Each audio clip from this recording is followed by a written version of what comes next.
Hello everyone, my name is Joe Deep and you're tuned into the Stories Behind podcast. Here we sit down with your favorite Christian artist to discuss the stories behind the songs you love. Welcome once again, let's dive in.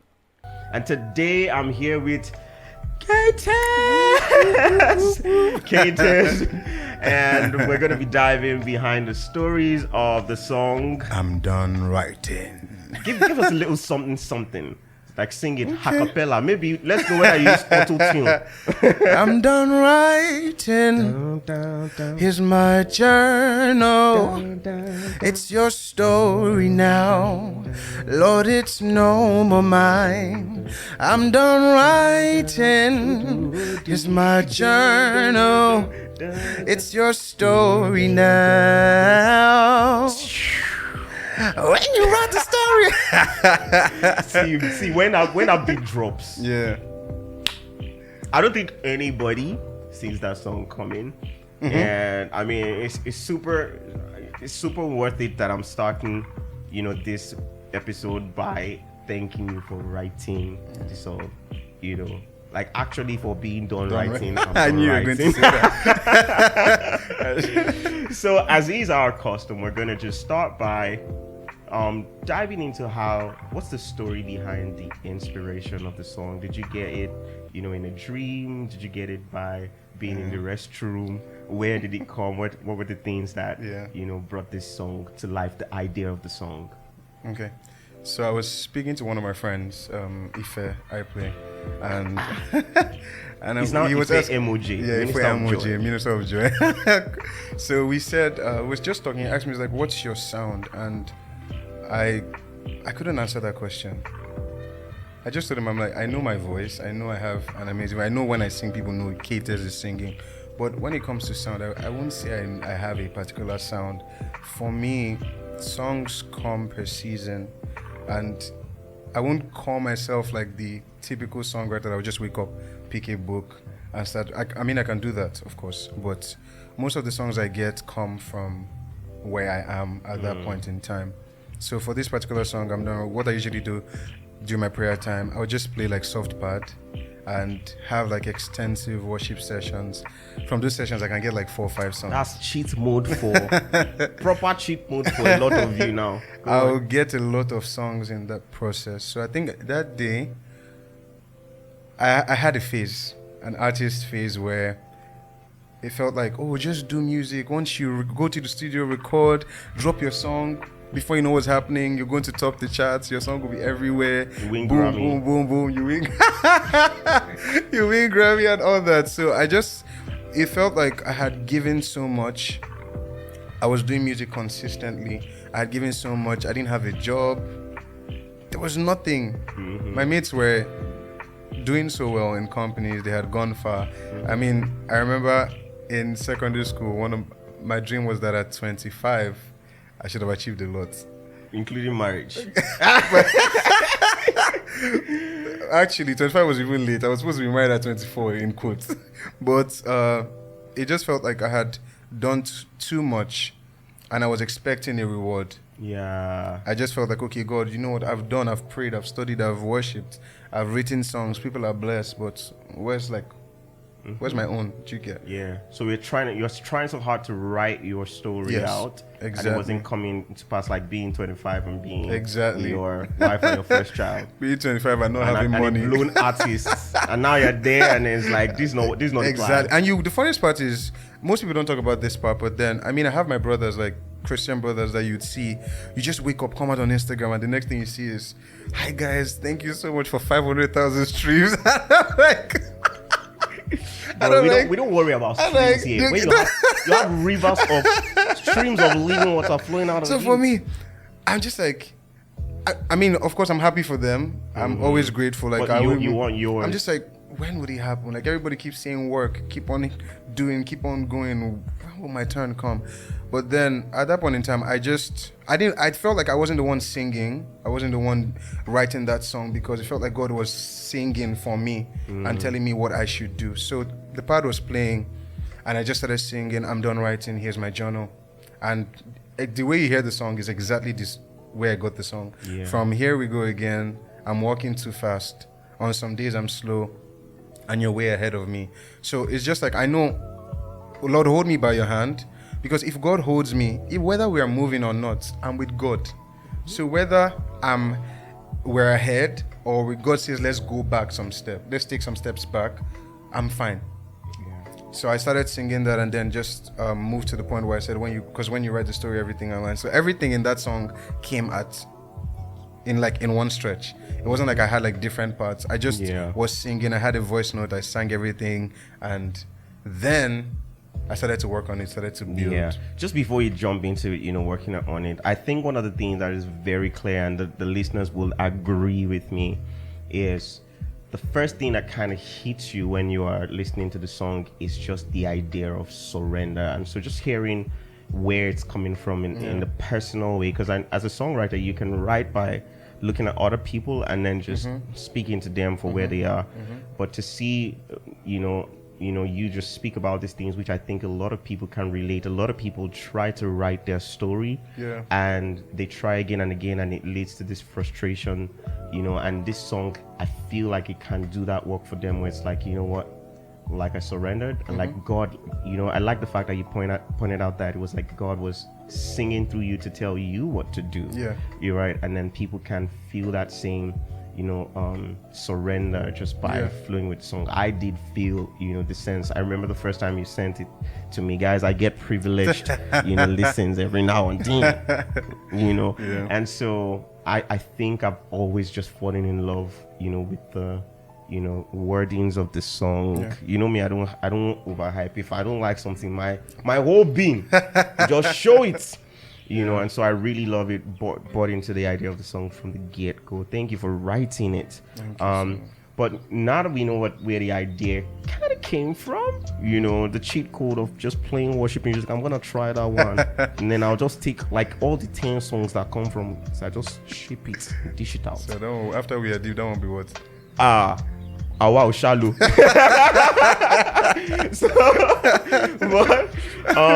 Let's dive into the story just behind the production. We'll come back to some of the details of the lyrics, but bro, hearing the production, hearing the idea of the song is one thing, right? But like laying it out and bringing it to what's now the final thing, like what were the stories? How did we have the instrumental, especially when it gets to the chorus, that drop? When you write the story, every time. What inspired the music and the shape, and what's the story just behind that? Who did you work with to get it there? What were you looking to go for, or did you just stumble on it and be like, I like that, play that again? So for me, when I get songs, I only work with my brothers. I don't work with like people with your same surname. I only work with my brothers, like my friends. I don't just wake up and if you like be the top and the best in the industry, I would work with somebody I know. So when songs come, you prefer to work with someone, so we don't catch you next year. No, for me to work with someone else, I would have a relationship with them. Yeah, I get that. So they'll have to become my brother first before we work. But when songs come, I know exactly who will interpret the song. I mean, I've worked with amazing people. I've worked with Caleb Music, worked with Reverb, worked with Nick Ames. You work with me. Joe Deep too. One of the best songs. Moving on. So I just know who will who's going to interpret the song the way I want it, and I reached out to Steph. Yeah, Steph is big shout out to Steph. Steph is a genius. Steph is a very big genius. I reached out to him, and here's one thing that shocked me. I didn't send him the recording of the song of what I did.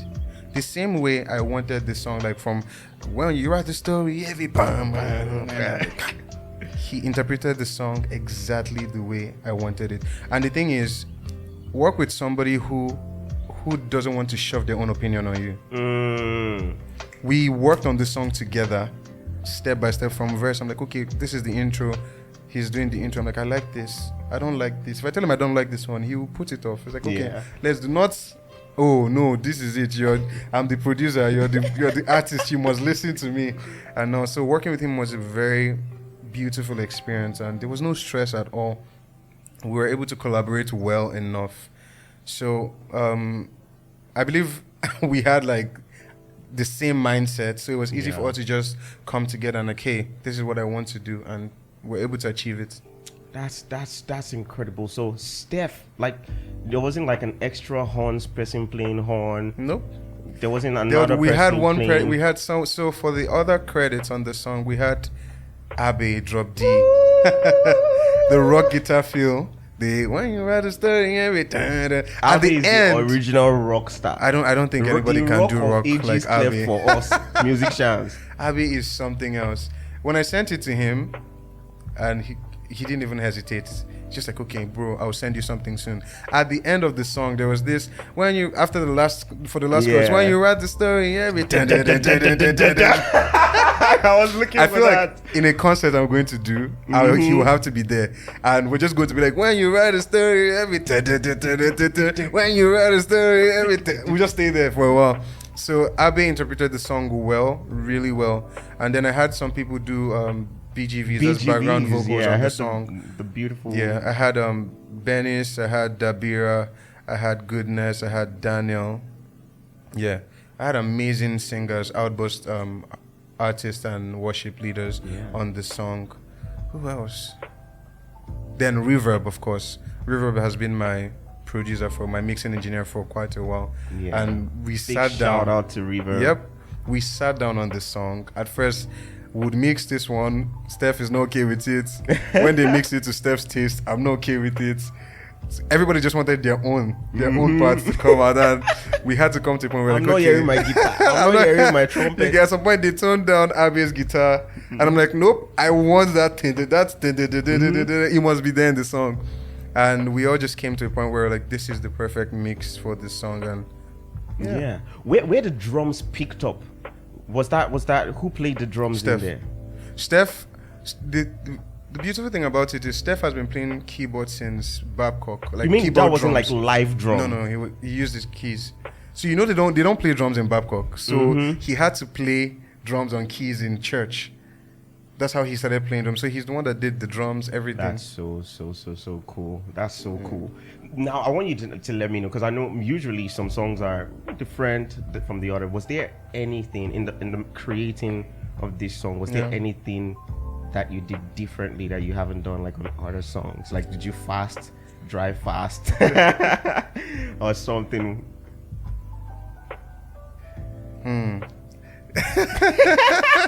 Don't be tempted to say whether you fasted or not. No, of course not. For me, I think this is a different type of song for me. I think it opened me up to a lot. Yeah. Showed me very unlimited possibilities, and the fact that we went from one phase to another. It started off from a ballad, like here we go again, then moved down to I'm done writing, then when you write the story everything aligns, rock, and then we go back to like CCM type of worship. So write it and I will follow. I just love the fact that we're able to interpret the song that way and take people on a journey without making them feel like, they didn't do this part well, or they were not able to merge both genres together. So it's the fact that I was able to infuse all those genres in one song, and then still make out a beautiful song. And the fact that you can take every part of the song as a worship song. I can dwell on I'm done writing on my own for a while. I think that was the first thing I said when I heard this song. Like, I felt like it was different pieces of songs just beautifully fused together. They could stand alone, like on their own, and just loop. So beautiful. I love the thoughtfulness, bro. I like and even just thinking about this, my mind is going back to like a lot of your other songs. And one thing I know about you, I'm glad I know you, like, just like one-on-one. I know how hardworking you are, how intentional you are, and I want to use this opportunity to just thank you for being so intentional about putting lyrics out there that gives life to people. Because it's easy. We know the kind of words that flow through us as artists. We there's some we can easily just let out, and we know it's not going to be very helpful for people, but the intentionality to sift through what you let go and what you keep. Brilliant. But this song is so brilliant. Thank you so much. Is there any portion? I know that for me, just even hearing, so write it, now we'll follow. Yeah. Do what you say, Lord, with no doubt. See, I drop a tear the first time I heard it because there's sometimes you don't even know that you yourself need to surrender some parts of you until someone tells you, like, takes you through that journey. Yeah. So when I was listening to it from the critical point of view, like, hey, my bro sent me something, let me find out, how this is gonna, what I can contribute to this. And to hear, like, here we go again, putting you in that space of, like, you pull us into context, like, I'm walking too fast, and then it's like, you don't catch me, okay, now I'm actually walking too fast, on a certain thing that I should be maybe like pacing myself and just slowing down. Why do you really want it so bad right now? Yeah. Why is it stealing your peace? Why is it making you so anxious? And then you now goes, to that surrender part of, so write it and I will follow. Yeah. I'll I think do one of like the say major things I've no seen with doubt. people is a lot of people question God a lot for unnecessary things. Mm-hmm. And I think it just exposed me at that time. Yeah. And God just made me know that I've given you salvation. If I don't give you any, like, one of the things that shocked me was that he's like, if I don't give you any other thing, I've done enough. Yeah. Like, even if you're not rich or you're poor till I come back on earth, God I've forbid. given You will not Like- write that story for me, Lord. like, for me, I feel like it broke me down to the point where I'm just like, see, yes, I want to have a big house. Mm-hmm. I want to drive a good car. I want to get married. I want to do all those things. Yeah. But What's I'm not important? going to. There's funny enough, there's another song that and I have like an album that hasn't been released since 2019. I have, all those projects I've done. You hate And it first, yeah. I wanted to put out this project, but every time I want to put it out, I'm like, no, it's not time. Wait, do another one. And I was supposed to put out an EP next, but the next song that's supposed to come out says, if you won't give it to me, then I don't want it. Mm-hmm. And You've seen Shege. All these are called Shege inspired songs. so it's just the fact that the believer needs to come from we're meant to walk from a place of rest, knowing that God will provide. Yeah. And if in that context of the situation he doesn't provide, he's still enough, and you're with him, God is enough. Mm-hmm. So when he's writing the story, there's no God, but he's like, if you've given me the pen, then there's no need to question. Yeah. And I want to say at this point, I mean, it's a beautiful thing to have desires, a beautiful thing to want some things. It becomes kind of ugly when the things you want start to reshape your character, start to steal your joy, and the fact that a song like this can call us to just surrender, remember what's important. Thank you so much for putting that out. I mean, a lot of people, the song is out now. A lot of people have heard it. Tell me some stories behind some of the incredible stories you've heard of the feedbacks, and what you hope to even achieve as you're putting it out there. And it's fine if you were just hoping to achieve some more streams, right? And if that's that, I don't want to say it. But what were you hoping to achieve by sharing it? And then what are some of the just blessed feedbacks that you got from sharing it? Okay. So, I mean, I would say both because every single day I'm on my phone checking my Spotify for artists to see the number of streams. I'm always checking, like, not because I want to be loud that we've gotten 100,000 streams, but I just want to see how many people are listening. I mean, because there's sometimes desire I in come you on to reach more people, to be sustainable, profitable with what you're doing. There's sometimes I come good. online and I see 5 people, 6 people, 7 people listening at the same time, and I feel like I did. When you've finished work, like if something very stressful, and when you're done, everybody's like, I needed this. That's how it felt for me. People I probably would never have spoken to reached out to me to speak about that. This is what God has been instructing, like, for 2023. Like, it's time to go back to him. Like, just let him write the story. Stay put. Like, there's no need to put on any facade or like act like you have everything figured out. Like don't try to make it look like, oh, you're the one, when deep down you're just empty. So stay back and let God write the story. I've had a lot of testimonies to the fact that this song. Is there any memorable one? I mean, now would be a good time to even look at the camera and tell the person thank you for sharing that with me. I think I would say thank you to Sheun Fumi. Yeah, Sheun Fumi's testimony about the song and how it speaks to her and how like this is like a process now for her and how she's just letting God write this story.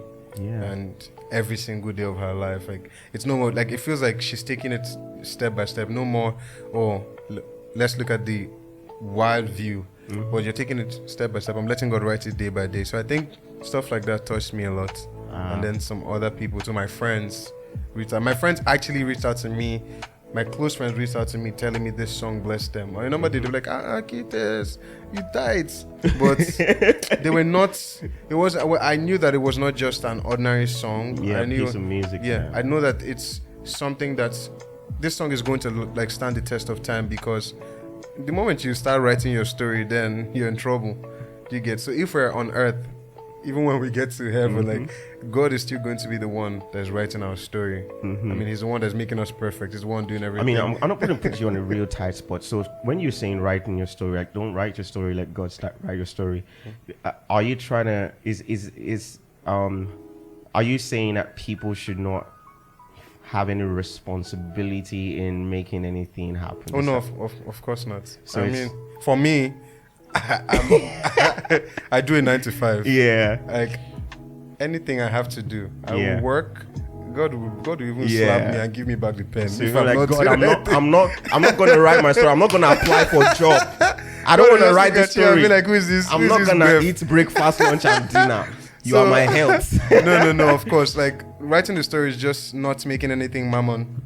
Like just coming to the point where I understand that nothing is worth more than God in my life. If my job is taking away nothing's going to take that much control. Exactly. If my job is taking that control and taking the place of God in my life, then that thing is mammon to me. And so, bro, you're deep. We should swap names. No. It cannot happen.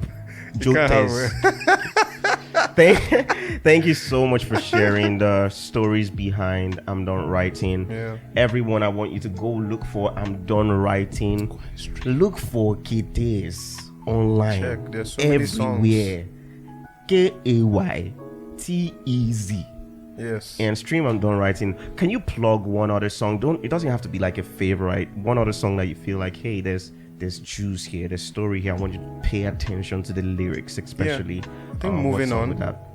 Moving On is definitely my second best song. Who played the guitars on Moving On again? Jody. I just it's a privilege, man. But I thank you so much for sharing this story with us. I'm gonna ask one more question just before we let you go. Okay. Right? Are you ready? Yes, I am. Are you ready? This one, I want you, all of you Kaytez fan, take note of it. When's your birthday? July 25th. Great. Take note of it. July 25th. The answer to this question is for you. What's your shoe size? My shoe size is 47. Are you done writing? Sorry, are you done growing? I wear size 47. 47? Yeah. All right. If you see size 47 shoe, I think that one they are going to have to make it special. I mean, I can do 46 wide, but 46 wide. Like if you go to the market, you ask for 46 wide. Anyways, thank you for sharing that with us. Please go stream all of Kaytez music. Stream I'm Done Writing. Reach out to Kaytez if that song has been a blessing to you.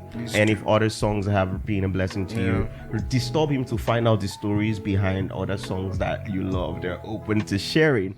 Woo! God bless. It's a wrap. All right.